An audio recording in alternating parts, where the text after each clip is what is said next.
وعليكم السلام يا اخواني واخواتي. halkan aniga waxaan kala hadlayaa laba nin. labadaas nin oo aad iyo aad u ixtiraam jiray waxna aan ka dhageysan jirin. labadaas nin waa Sheekh Dirir iyo Sheekh Mustafa oo labaduba reer Hargeysa ah. nimanaa qiimeeya qadariya waaye,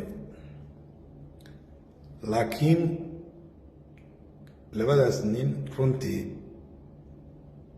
waxaa ku caddaatay mahmahyadii ahayd fiqi tolkii kama janno tago. maxaa yeelay marka reer tolkood ay dhiiqo galeen siyaasiyiintoodu oo dadkii iyo dalkiiba ay gacanta u geliyeen cadow kii ilaahay adduunka ugu nacbay oo nooga digay oo ilaahay u carooday oo nebiyaashii gowracay oo diinta islaamka cadowga ku ah,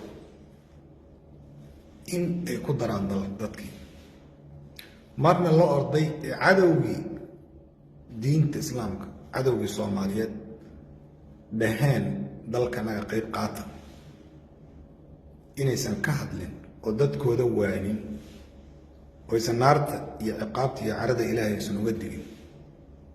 runtii waa wax aad iyo aad looga xumaado oo nasiib darro ah.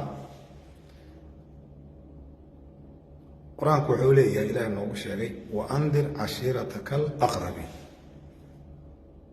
u dig dadka kugu dhow, qaraabadaada iyo tolkaaga iyo dadka ku dhow u dig.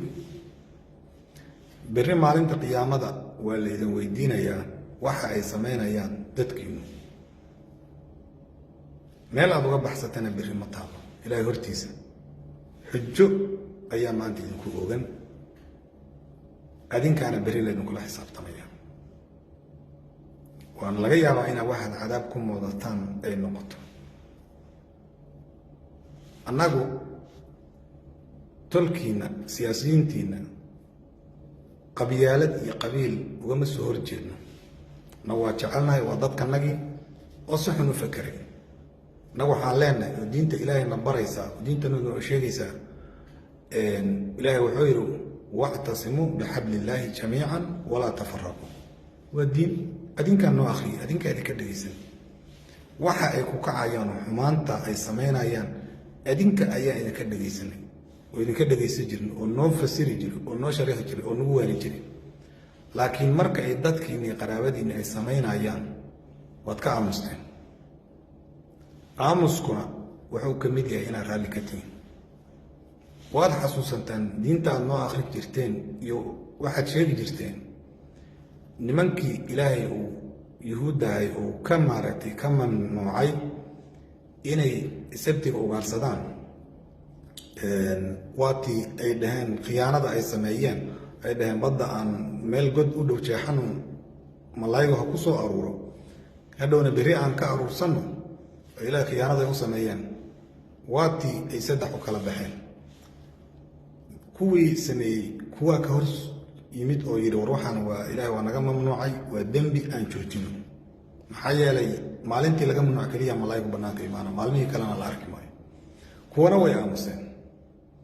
ilaahay kuwii ficilkaas ku kacay oo godka inta qoday malaayigii uu maalintaas soo galay, maalin dambe ugaarsaday, ilaahay wuxuu ka dhigay qiradatan khaasiin. wuxuu ka dhigay daanyeero duloobay, daanyeero ka dhigay, wuu duleeyey. kuwana maaragtay wuxuu sameeyey ilaahay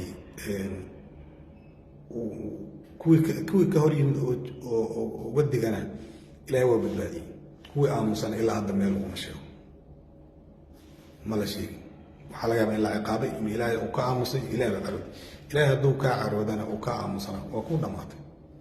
marka waxaan waa idin ixtiraamaynaa, laakiin sida aad hadda ku dhaqmaysaan ama hadda aad ku aamusteen waa runtii wax shaki weyn ku jiro oo aanan u qalmin, dadka Soomaaliyeedna aanan uga qalmin. waxa hadda ka dambeeya diinta aad dadka iyo wacdiga aad u sheegi doontaanna waxay noqon doontaa waxaan qiimo yeelan doonin oo la idinka aamin baxo oo dadku Soomaaliyeed ay idin arkaan waxaad sheegaydeen istustus iyo laga sheego inay ahayd. marka waxa aad maanta aad ku dhaqanteen waxay macnaha aakhiradiina iyo adduunkiina ayay fool xumaynaysaa. adinkay waajib idinku tahay, adinkaa dadku idin maqlaya, adinkaa berri laydin su-aalaya, adinkaana laydinkaga fadhiyaa inaad ka hortagtaan xumaanta ay dadkiinu iyo siyaasiyiintiinu ay ku kacayaan.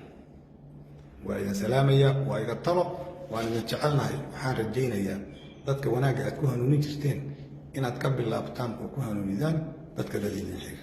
waa idin salaam.